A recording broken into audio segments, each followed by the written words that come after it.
Hi hello every one. ഇന്ന് നമ്മൾ ഇവിടെ പഠിക്കാൻ പോകുന്ന topic MCH013 general physical chemistry എന്ന് പറയുന്ന ടോപ്പിക് ആണ്. ഈ ജനറൽ ഫിസിക്കൽ കെമിസ്ട്രി എന്ന് പറയുന്ന ടോപ്പിക്കിനെ നമ്മൾ നോക്കുകയാണെങ്കിൽ അതിന് ബേസിക്കലി 4 ബ്ലോക്സ് ആക്കി തിരിച്ചിട്ടുണ്ട്. Block 1, 2, 3 and 4. നമുക്ക് ഓരോ ബ്ലോക്കിലും എന്തൊക്കെയാണ് വരുന്നതെന്ന് നോക്കാം.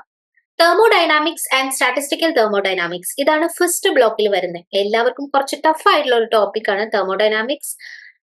ഇനി സെക്കൻഡ് വൺ എന്ന് പറയുന്നത് solid state and reaction rate theories. Third one is kinetics and catalysis.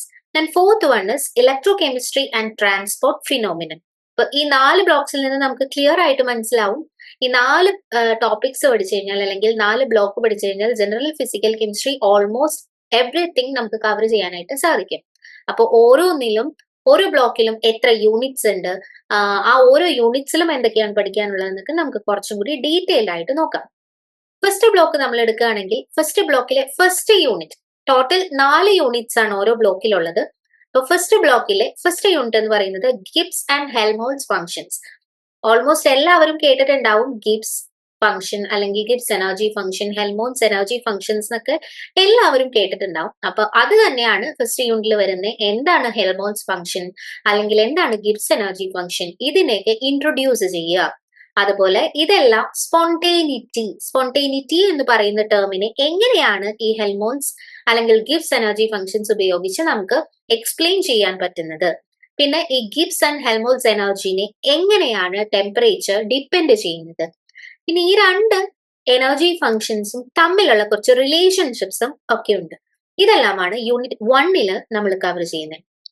ഇനി നെക്സ്റ്റ് യൂണിറ്റ് നമ്മൾ എടുക്കുകയാണെങ്കിൽ യൂണിറ്റിന്റെ പേര് സിസ്റ്റംസ് ഓഫ് വേരിയബിൾ കമ്പോസിഷൻസ് എന്നാണ്. സിസ്റ്റംസ് ഓഫ് വേരിയബിൾ കമ്പോസിഷൻ നമ്മൾ ഫസ്റ്റ് സ്ലൈഡിൽ കാണിച്ചിരുന്നു. അപ്പൊ യൂണിറ്റ് 2 എന്തൊക്കെയാണ് പഠിക്കാനുള്ളത് നമുക്ക് നോക്കാം. കുറച്ച് പാർഷ്യൽ മോളാർ ക്വാണ്ടിറ്റീസ് ആണ്. കേട്ടിട്ടുണ്ടാവും partial molar volume, partial molar concentration, ഇങ്ങനെയൊക്കെ പറഞ്ഞ് കുറേ ടേംസ് നമ്മൾ കേട്ടിട്ടുണ്ടാവും. അപ്പൊ അതിലുള്ള ചില ക്വാണ്ടിറ്റീസിനെ കുറിച്ചിട്ടാണ് നമ്മൾ പഠിക്കുന്നത്.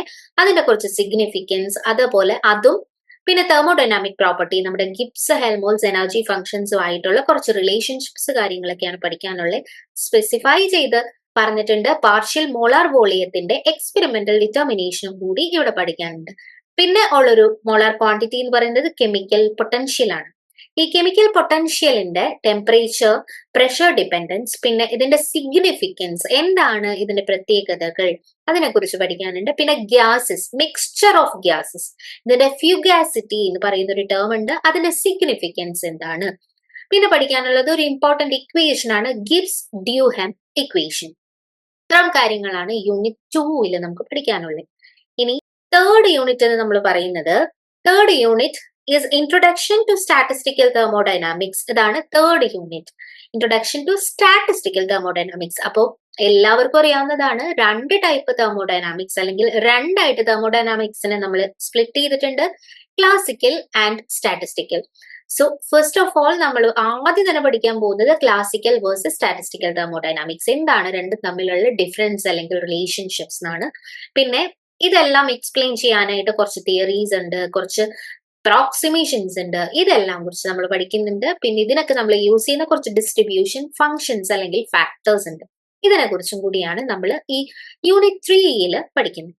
ഇനി നെക്സ്റ്റ് യൂണിറ്റ് എന്ന് പറയുന്നത് ഈ സെയിം തന്നെ സെക്കൻഡ് പാർട്ടാണ്. ഇതിൽ കുറച്ച് ഡിസ്ട്രിബ്യൂഷൻ ഫങ്ഷൻസ് അല്ലെങ്കിൽ നമ്മൾ നേരത്തെ പറഞ്ഞു ഫങ്ഷൻസ് പഠിക്കുന്നുണ്ട്, അതിന്റെ ഡെറിവേഷൻ കാര്യങ്ങളൊക്കെയാണ് ഇതിൽ പഠിക്കുന്നത്. ബോൾസ്മാൻ ഡിസ്ട്രിബ്യൂഷൻ, ഇതിൽ നമുക്ക് മാക്സ്വെൽ ബോൾസ്മാൻ ഡിസ്ട്രിബ്യൂഷൻ എന്നും കൂടി ഒരു പേരുണ്ട്, അതിന്റെ ഡെറിവേഷൻ പഠിക്കുന്നുണ്ട്. പിന്നെ ബാക്കിയുള്ള മോളിക്കുലർ കുറച്ച് പാർട്ടീഷൻ ഫങ്ഷൻസ് ഉണ്ട്, അത് പഠിക്കുന്നുണ്ട്. കാനോണിക്കൽ എൻസെമ്പിളിനെ കുറിച്ച് പഠിക്കുന്നുണ്ട്. പിന്നെ ഈ എല്ലാ തെർമോഡൈനാമിക്സ് പ്രോപ്പർട്ടീസിനെയും ഈ പാർട്ടീഷൻ ഫംഗ്ഷൻ ഉപയോഗിച്ച് അല്ലെങ്കിൽ ആവറേജ് എനർജി ഉപയോഗിച്ചിട്ട് നമ്മൾ എക്സ്പ്ലെയിൻ ചെയ്യാൻ പഠിക്കുന്നുണ്ട്. ഇത്തരം കാര്യങ്ങളാണ് യൂണിറ്റ് 4 നമുക്ക് എക്സ്പ്ലെയിൻ ചെയ്യാനുള്ളത്. ഓക്കെ, അപ്പൊ ബ്ലോക്ക് 1 നമ്മുടെ കംപ്ലീറ്റ് ആയി. ഇനി second one is block 2. Block 2 നേരത്തെ നമ്മൾ പറഞ്ഞതുപോലെ തന്നെ 4 യൂണിറ്റ്സ് ആണ് ഉള്ളത്. ഇതിൽ നമ്മൾ മെയിൻലി പഠിക്കുന്നത് സോളിഡ് സ്റ്റേറ്റിനെ കുറിച്ചിട്ടാണ്. എന്താണ് സോളിഡ് സ്റ്റേറ്റ്? അപ്പൊ തെർമോഡൈനാമിക്സ് കഴിഞ്ഞു, next one is solid state. 4 units ഏതൊക്കെയാന്ന് നോക്കാം. ആദ്യം തന്നെ fundamentals of solid state, then crystal symmetry, then collision and transition state theories, then theories of unimolecular reactions. അപ്പൊ സോളിഡ് സ്റ്റേറ്റ് എല്ലാവരും +2 ഡിഗ്രി ലെവലിലൊക്കെ പഠിച്ചതായിരിക്കും. അതിന്റെ ഒരു കുറച്ചുകൂടി ഒരു ഹയർ ലെവൽ ടോപ്പിക്സ് ആണ് ഇവിടെ പഠിക്കുന്നത്. അപ്പൊ ഫസ്റ്റത്തെ യൂണിറ്റ് എന്ന് പറയുന്നത് നമ്മൾ ഓൾറെഡി പഠിച്ചിട്ടുണ്ടാവുന്നതാണ്. ഒന്ന് റീഫ്രഷ് ചെയ്യാൻ വേണ്ടിയിട്ട് നമ്മൾ പഠിക്കുന്ന ഒരു യൂണിറ്റ് ആണ് ഈ യൂണിറ്റ് 5 എന്ന് പറയുന്നത്, അല്ലെങ്കിൽ ബ്ലോക്ക് 2-ലെ യൂണിറ്റ് 1 എന്ന് ഉദ്ദേശിക്കുന്നത്. ഇതിൽ എന്താണ് സോളിഡ് സ്റ്റേറ്റ്, അതിന്റെ ഓരോ സോളിഡ് സ്റ്റേറ്റിന്റെ ക്യാരക്ടറിസ്റ്റിക്സ് എന്തൊക്കെയാണ്, അല്ലെങ്കിൽ പെക്യൂലിയാരിറ്റീസ് എന്തൊക്കെയാണ്, പ്രത്യേകതകൾ എന്തൊക്കെയാണെന്ന് പഠിക്കും. പിന്നെ ഈ സോളിഡ് സ്റ്റേറ്റിൽ കുറച്ച് ലോസും കാര്യങ്ങളൊക്കെ ഉണ്ട്. അതാണ് ലോസ് ഓഫ് ക്രിസ്റ്റലോഗ്രഫി. ക്രിസ്റ്റൽസ് എന്നൊക്കെ നമ്മൾ പറയാറുണ്ട് അല്ലെ സോളിഡ്സിനെ. അപ്പോൾ ലോസ് ഓഫ് ക്രിസ്റ്റലോഗ്രഫി പഠിക്കാനുണ്ട്. ഇപ്പൊ ഈ ക്രിസ്റ്റലോഗ്രഫി നമ്മൾ പഠിക്കുമ്പോൾ അവിടെ നമുക്ക് കിട്ടുന്ന കുറച്ച് കാര്യങ്ങളാണ് ലാറ്റിസ് പ്ലെയിൻസ്, ലാറ്റിസ് പോയിന്റ്സ്. പിന്നെ ഈ ക്രിസ്റ്റൽ പ്ലെയിൻസ് നമ്മൾ കണ്ടുപിടിക്കാൻ വേണ്ടിയിട്ട് നമ്മൾ യൂസ് ചെയ്യുന്നതാണ് ഇൻഡെക്സിങ്. നമ്മൾ ഇപ്പം ഒരു ബുക്ക് എടുക്കുകയാണെങ്കിൽ അതിന്റെ ഫ്രണ്ട് പേജ് ഇൻഡെക്സ് എന്ന് പറയും. അതുപോലെ തന്നെ ഈ ക്രിസ്റ്റൽ പ്ലെയിൻസ് നമുക്ക് കിട്ടിക്കഴിഞ്ഞാൽ അതിനെ നമ്പർ ചെയ്യണം. അതിനെയാണ് ഇൻഡെക്സിങ് എന്ന് പറയുക. ഇപ്പൊ index crystal planes, indexing crystal planes. പിന്നെ എക്സ്റേ ഡിഫ്രാക്ഷൻ. എന്താണ് എക്സ്റേ ഡിഫ്രാക്ഷൻ? പിന്നെ സോളിഡ്സിന് ഓൾറെഡി നമ്മൾ സ്ട്രക്ചർ എക്സ്പ്ലെയിൻ ചെയ്തിട്ടുണ്ടാവും, നമുക്കറിയാവുന്ന കാര്യമാണ്. അതിന്റെ ഇലക്ട്രോണിക് സ്ട്രക്ചർ ആണ് നമ്മൾ ഇവിടെ എക്സ്പ്ലെയിൻ ചെയ്യുന്നത്. പിന്നെ ഈ സോളിഡ്സിന് മാഗ്നറ്റിക് പ്രോപ്പർട്ടീസ് ഉണ്ടാവും ഫോർ ഷുവർ.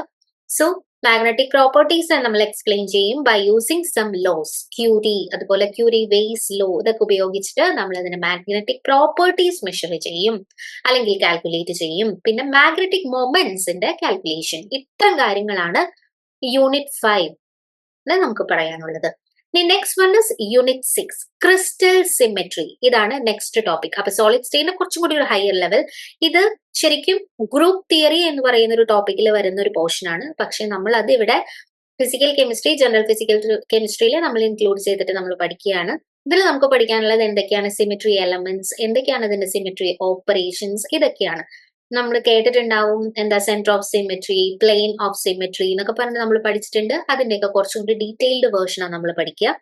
പിന്നെ ബ്രവേസ് ലാറ്റിസ്, 7 ബ്രവേസ് ലാറ്റിസസ് ഒക്കെ ഉണ്ട്. അപ്പോൾ അതിനെ കുറിച്ചിട്ട്, പിന്നെ ക്രിസ്റ്റൽ സിസ്റ്റംസ് ഏതൊക്കെയാണ്, ബോഡി സെന്റേർഡ്, പിന്നെ simple cubic, face centred, end centred എന്നൊക്കെ പറഞ്ഞിട്ട് നമ്മൾ കുറെ ക്രിസ്റ്റൽ സിസ്റ്റംസ് ഒക്കെ പഠിച്ചിട്ടുണ്ട്. അപ്പൊ അതിനെ കുറിച്ച് കുറച്ചും കൂടി ഡീറ്റെയിൽഡ് ആയിട്ട് നമ്മൾ പഠിക്കും. പിന്നെ അതിന്റെയൊക്കെ സ്റ്റീരിയോഗ്രാഫിക് പ്രൊജക്ഷൻസ്, എങ്ങനെയാണ് ഇതിരിക്കുന്നത്, എങ്ങനെയാണ് ഇത് സ്ട്രക്ചറലി വരുമ്പോൾ നമുക്ക് എങ്ങനെ ഇതിരിക്കും, അങ്ങനത്തെ കാര്യങ്ങളൊക്കെയാണ് സ്റ്റീരിയോഗ്രാഫിക് പ്രൊജക്ഷൻസ്. ഇതൊക്കെ നമ്മൾ ഡീറ്റെയിൽഡ് ആയിട്ട് പഠിക്കും കേട്ടോ. നെക്സ്റ്റ് ടോപ്പിക് എന്ന് പറയുന്നത് collision and transition state theories ആണ്. അപ്പൊ കൊളിഷൻ എന്ന് പറയുമ്പോൾ തന്നെ എല്ലാവർക്കും അറിയാം, ടേമിൽ മനസ്സിലാവും. ഏതെങ്കിലും 2 പാർട്ടിക്കിൾസ് അല്ലെങ്കിൽ 2 മോളിക്യൂൾസ് അല്ലെങ്കിൽ ഏതെങ്കിലും രണ്ട് കാര്യങ്ങൾ വന്ന് കൂട്ടിമുട്ടുമ്പോൾ അവിടെ ഉണ്ടാകുന്നത് കൊളിഷൻ. കൂട്ടിമുട്ടുക, കൂടിച്ചേരുക, ഇതിനെയൊക്കെ പറയുന്നതാണ് കൊളിഷൻ. അപ്പൊ ഇതിന്റെ ഒരു തിയറി ഇതാണ് കൊളിഷൻ തിയറി കൊണ്ട് നമ്മൾ ഉദ്ദേശിക്കുന്നത്. അപ്പൊ കൊളിഷൻ തിയറിയിൽ മെയിൻ ആയിട്ട് നമുക്ക് പഠിക്കാനുള്ള ഒരു ഇക്വേഷൻ ആണ് അരീനിയസ് ഇക്വേഷൻ. എല്ലാവർക്കും അറിയാൻ പറ്റും അരീനിയസ് ഇക്വേഷൻ വളരെ ഇമ്പോർട്ടന്റ് ആണ്. അപ്പൊ അരീനിയസ് ഇക്വേഷൻ പഠിക്കാനുണ്ട്. പിന്നെ അത് ഉപയോഗിച്ചിട്ടാണ് നമ്മൾ കൊളിഷൻ തിയറി എക്സ്പ്ലെയിൻ ചെയ്യുന്നത്. അപ്പൊ അതിന് കുറച്ച് ലിമിറ്റേഷൻസ് ഒക്കെ ഉണ്ട്, അത് പഠിക്കാനുണ്ട്. പിന്നെ എന്താണ് ട്രാൻസിഷൻ സ്റ്റേറ്റ് തിയറി? കൊളിഷൻ നടന്നു കഴിയുമ്പോൾ ഓൾറെഡി ഉള്ള ഒരു സബ്സ്റ്റൻസ് വേറൊരു മോളിക്യൂൾ ആയിട്ട് മാറാനുള്ള സാധ്യതയാണ്, അല്ലെങ്കിൽ മാറും. അപ്പോൾ അവിടെ ഉണ്ടാകുന്ന ആ ഒരു ട്രാൻസിഷൻ സ്റ്റേറ്റ് അല്ലെങ്കിൽ ട്രാൻസിഷൻ, ഇത് വഴി ഉണ്ടാകുന്ന ഒരു ചേഞ്ചിനെ കുറിച്ചിട്ടുള്ള ഒരു തിയറിയാണ് ട്രാൻസിഷൻ സ്റ്റേറ്റ് തിയറി കൊണ്ടൊക്കെ നമ്മൾ ഉദ്ദേശിക്കുന്നത്. നെക്സ്റ്റ് ഈ ബ്ലോക്കിലെ ലാസ്റ്റ് മൊഡ്യൂൾ അല്ലെങ്കിൽ ലാസ്റ്റ് യൂണിറ്റ് എന്ന് പറയുന്നത് തിയറീസ് ഓഫ് യൂണിമോളിക്കുലർ റിയാക്ഷൻസ് ആണ്. യൂണിമോളിക്കുലർ റിയാക്ഷൻസ് ഉണ്ട്, മൾട്ടിമോളിക്കുലർ റിയാക്ഷൻസ് ഉണ്ട്, അങ്ങനെ പല ടൈപ്പ് മോളിക്കുലർ റിയാക്ഷൻസ് ഉണ്ട്. നമുക്കിവിടെ യൂണിമോളിക്കുലർ റിയാക്ഷൻസ് പഠിക്കാനുള്ള അതിന്റെ ക്യാരക്ടറിസ്റ്റിക്സ് പഠിക്കാനുണ്ട്. പിന്നെ ഈ യൂണിമോളിക്കുലർ റിയാക്ഷൻസിൽ 3 ഡിഫറെന്റ് തിയറീസ് ആണ് മെയിൻ ആയിട്ട് നമുക്ക് പഠിക്കാനുള്ളത്. ഏതൊക്കെയാണ്? ലിൻഡമാൻ ക്രിസ്റ്റാനൻസൺ തിയറി, പിന്നെ Hinshelwood's theory, then Marcus extension of RRK theory. ഇങ്ങനെ 3 തിയറീസും നമുക്കിവിടെ പഠിക്കാനുണ്ട്. ഓക്കെ, ഇനി നെക്സ്റ്റ് തേർഡ് ബ്ലോക്കിൽ നമുക്ക് ഇതുപോലെ തന്നെ എത്ര മൊഡ്യൂൾ ഉണ്ട് അല്ലെങ്കിൽ എത്ര യൂണിറ്റ്സ് ഉണ്ട്? 4 യൂണിറ്റ്സ് ഉണ്ട്. ഇപ്പൊ നമ്മൾ സോളിഡ് സ്റ്റേറ്റ് കഴിഞ്ഞു, തെർമോഡൈനാമിക്സ് കഴിഞ്ഞു. ഇനി നമുക്ക് നെക്സ്റ്റ് വരുന്നതാണ് കെമിക്കൽ കൈനറ്റിക്സ് എന്ന് പറയുന്ന ടോപ്പിക് ആണ്. ഇതില് ബ്ലോക്ക് 3 വരുന്നത് kinetics of reactions in solution, first unit. Second unit fast റിയാക്ഷൻസിന്റെ കൈനറ്റിക്സ്. മൂന്നാമത്തെ കെറ്റാലിസിസ്. 4ാമത്തെ കൈനറ്റിക്സ് ഓഫ് എൻസൈം റിയാക്ഷൻസ്. ഇത്രയാണ് വരുന്നത്. നമുക്ക് നോക്കാം ഓരോന്നിലും എന്തൊക്കെയുണ്ടെന്ന്. ഫസ്റ്റ് യൂണിറ്റ് എന്ന് പറയുന്നത് first kinetics of reactions in സൊല്യൂഷൻസിലുള്ള റിയാക്ഷൻസ് എന്തൊക്കെയാണ്, സൊല്യൂഷൻസിൽ റിയാക്ഷൻസ് ഉണ്ടാവുമ്പോൾ നമുക്ക് ഉണ്ടാവുന്ന ജനറൽ കൺസിഡറേഷൻസ് എന്തൊക്കെ കാര്യങ്ങൾ നമ്മൾ ശ്രദ്ധിക്കണം, അല്ലെങ്കിൽ എന്താണ് സോൾവെന്റിന്റെ റോള് ഇവിടെ, അതൊക്കെയാണ്. പിന്നെ ഇതിന് നമ്മൾ യൂസ് ചെയ്യുന്ന കുറച്ച് തിയറീസ് ഉണ്ട്, അതിനെ കുറിച്ച് പറയണം. പിന്നെ മെയിൻ ആയിട്ട് ഈ സൊല്യൂഷന്റെ കേസ് വരുമ്പോൾ നമുക്ക് രണ്ട് സോൾട്ട് ഇഫക്റ്റുകൾ പഠിക്കാനുണ്ട്, primary and secondary salt effect. ഇത്തരം കാര്യങ്ങളാണ് ഈ യൂണിറ്റിലുള്ളത്. നെക്സ്റ്റ് യൂണിറ്റ് എന്ന് പറയുന്നത് കൈനറ്റിക്സ് ഓഫ് ഫാസ്റ്റ് റിയാക്ഷൻസ്. അപ്പൊ ഫസ്റ്റ് നമ്മൾ പഠിക്കേണ്ടത് എന്താണ് ഫസ്റ്റ് റിയാക്ഷൻ. ഇതിന് രണ്ട് മെത്തേഡ് വഴി നമുക്ക് കണ്ടുപിടിക്കാൻ പറ്റും, continuous flow method and stopped flow method. പിന്നെ കുറച്ച് പെർട്ടർബേഷൻ എന്ന് പറഞ്ഞു കഴിഞ്ഞാൽ എന്താണെന്ന് മുതൽ നമ്മൾ പഠിക്കും. അപ്പൊ എന്താണ് പെർട്ടർബേഷൻ, സ്മോൾ ഉണ്ട്, ലാർജ് ഉണ്ട്, പിന്നെ പീരിയോഡിക് ഉണ്ട്, സ്പെക്ട്രോസ്കോപ്പിക് ഉണ്ട്, അങ്ങനെ ഒരുപാട് മെത്തേഡ്സ് വഴി നമ്മൾ ഈ ഫസ്റ്റ് റിയാക്ഷൻസിനെ എക്സ്പ്ലെയിൻ ചെയ്യും. ആ മെത്തേഡ്സുകളെല്ലാം നമുക്ക് ഈ യൂണിറ്റ് പഠിക്കാം. നെക്സ്റ്റ് യൂണിറ്റ് എന്ന് പറയുന്നത് കെറ്റാലിസിസ് ആണ്. കെറ്റാലിസിസ് ഇതുപോലെ എല്ലാവർക്കും ഫെമിലിയർ ആയിട്ടുള്ള ഒരു ടോപ്പിക് ആണ്, സിമ്പിൾ ടോപ്പിക് ആണ്. അപ്പൊ കെറ്റാലിസിസ് എന്താണ്, അതിന്റെ ക്യാരക്ടറിസ്റ്റിക്സ് എന്താണ്, പിന്നെ ഹോമോജീനസ്, രണ്ട് ടൈപ്പ് കാറ്റലിസ്റ്റ് നമുക്ക് പഠിക്കാനുണ്ട്, ഹോമോജീനസും ഹെറ്ററോജീനസും എന്തൊക്കെയാണെന്ന് നമ്മൾ പറയും. പിന്നെ രണ്ട് ടൈപ്പ് ഐസോതേംസ് എന്ന് പറയുന്നത് രണ്ട് ടൈപ്പ് ഐസോതേംസ്, ഒന്ന് മോണോലെയർ അഡ്സോപ്ഷൻ ഐസോതേം, പിന്നെ മൾട്ടി ലെയർ അഡ്സോപ്ഷൻ ഐസോതേം. ഇങ്ങനെ രണ്ട് അഡ്സോപ്ഷൻ ഐസോതേംസും നമുക്ക് പഠിക്കാനുണ്ട്. ഓക്കെ, ഇനി ഈ ബ്ലോക്കിലെ ലാസ്റ്റ് മൊഡ്യൂൾ എന്ന് പറയുന്നത് എൻസൈം റിയാക്ഷൻസിന്റെ കൈനറ്റിക്സ് ആണ്. എൻസൈംസ് എന്ന് വെച്ചാൽ ബയോളജിക്കൽ കാറ്റലിസ്റ്റ്. നമ്മൾ ഓൾറെഡി കെറ്റാലിസിസ് അല്ലെങ്കിൽ കാറ്റലിസ്റ്റ് എന്താണെന്ന് പഠിക്കും ഇതിന് തൊട്ട് മുമ്പത്തെ മൊഡ്യൂളിൽ. അപ്പൊ അതിൽ നമുക്ക് ക്ലിയർ ആവും എന്താ കാറ്റലിസ്റ്റ് എന്നുള്ളത്. അപ്പൊ ബയോളജിക്കലി ആക്ട് ചെയ്യുന്ന കാറ്റലിസ്റ്റിനെയാണ് നമ്മൾ എൻസൈംസ് എന്ന് പറയുക. ഇതിന്റെ ക്യാരക്ടറിസ്റ്റിക്സ് എന്താണ്, പിന്നെ ഇത് മെഷർ ചെയ്യാനായിട്ട് അല്ലെങ്കിൽ അനലൈസ് ചെയ്യാനായിട്ട് ഒരു ഇക്വേഷൻ ഉണ്ട്, മൈക്കലിസ് മെന്റൻ ഇക്വേഷൻ ആണ്. പിന്നെ ഇതിന് കുറച്ച് എൻസൈം ഇൻഹിബിഷൻസ് ഒക്കെ ഉണ്ട്. 3 ടൈപ്സ് ഇൻഹിബിഷൻസ് ഉണ്ട്, competitive, uncompetitive and non competitive inhibition. ഇത് മൂന്നിനെയും കുറിച്ചുള്ള മെക്കാനിസംസും പഠിക്കും. ഓക്കെ, ഇനി ലാസ്റ്റ് മൊഡ്യൂൾ അല്ലെങ്കിൽ ലാസ്റ്റ് ബ്ലോക്ക് എന്ന് ഉദ്ദേശിക്കുന്നത് ചുംകൂടി നമ്മൾ ഫസ്റ്റ് പറഞ്ഞ പോലെ തന്നെ കുറച്ചൊരു കൺഫ്യൂസിങ് അല്ലെങ്കിൽ കുറച്ചൊരു ടഫ് ആയിട്ടുള്ള ഒരു ടോപ്പിക് കൂടിയാണ് ലാസ്റ്റ് നമ്മൾ തീർക്കാൻ പോകുന്നത്. ഡിബൈ-ഹക്കൽ തിയറി, ഇതാണ് ഫസ്റ്റ് യൂണിറ്റ്. ഇനി അതിന്റെ തന്നെ സെക്കൻഡ് പാർട്ട് ആയിട്ടാണ് ഡിബൈ-ഹക്കൽ തിയറി 2 ആണ് second unit. Then transport phenomenon 1 and diffusion and viscosity. Then transport phenomenon 2 thermal and electrical conduction. ഇത്രയാണ് നമുക്ക് പഠിക്കാനുള്ളത്. അപ്പൊ ഇനി നോക്കാം, നമുക്ക് ഫസ്റ്റ് യൂണിറ്റ് എന്ന് പറയുന്നത് ഡിബൈ-ഹക്കൽ തിയറി 1. ഈ ഹക്കൽ തിയറി 1 നമുക്ക് പഠിക്കാനുള്ളത് ഇലക്ട്രോലിറ്റിക് സൊല്യൂഷൻസ് എന്താണെന്ന് പഠിക്കും, ഇലക്ട്രോലിറ്റിക് സൊല്യൂഷൻസിന്റെ പ്രത്യേകതകൾ എന്തൊക്കെയാണെന്ന് പഠിക്കും, അതിൽ വരുന്ന കുറച്ച് ടേംസ്, കണ്ടീഷൻസ് ഒക്കെ പഠിക്കും. പിന്നെ ഈ ഡിബൈ-ഹക്കൽ തിയറിയുടെ കുറച്ച് മാത്തമാറ്റിക്കലി എന്താണ്, അതിന്റെ ഡെറിവേഷൻ എന്താണ്, കാര്യങ്ങളൊക്കെ നമ്മൾ പഠിക്കും. ഓക്കെ, ഇനി ഇതിന്റെ സെക്കൻഡ് പാർട്ടിൽ എന്താ പഠിക്കാനുള്ളത്, ഡിബൈ-ഹക്കൽ തിയറിയാണ് നമ്മൾ പഠിച്ചത്. അപ്പൊ അതിന്റെ ലിമിറ്റിംഗ് ലോ ഉണ്ട്, അപ്പൊ അതിന്റെ ലിമിറ്റിംഗ് ലോ ആണ് ഇതിൽ പഠിക്കുന്നത്. പിന്നെ അതിന്റെ എക്സ്പെരിമെന്റൽ വെരിഫിക്കേഷൻസ്, പിന്നെ കുറച്ച് ഈ ലിമിറ്റിംഗ് ലോ വന്നതുകൊണ്ട് കുറച്ച് മോഡിഫിക്കേഷൻസ് ഒക്കെ വരുത്തിയിട്ടുണ്ട്. അപ്പൊ അതാണ് ഇതിൽ പഠിക്കാനുള്ളത്. പിന്നെ ആക്ടിവിറ്റി എന്താണ്, ആക്ടിവിറ്റി കോഎഫിഷ്യൻസ് എന്താണ്, അങ്ങനത്തെ കുറച്ച് ടേംസ് ഒക്കെ ഇതിൽ എക്സ്ട്രാ വരുന്നുണ്ട്. ഓക്കെ, ഇനി യൂണിറ്റ് 15 പറയുന്നത് എന്താണ് ട്രാൻസ്പോർട്ട് ഫിനോമിനൻ എന്താണ്, ഇത് കെമിക്കൽ കൈനറ്റിക്സിൽ വരുന്ന ടോപ്പിക് തന്നെയാണ്.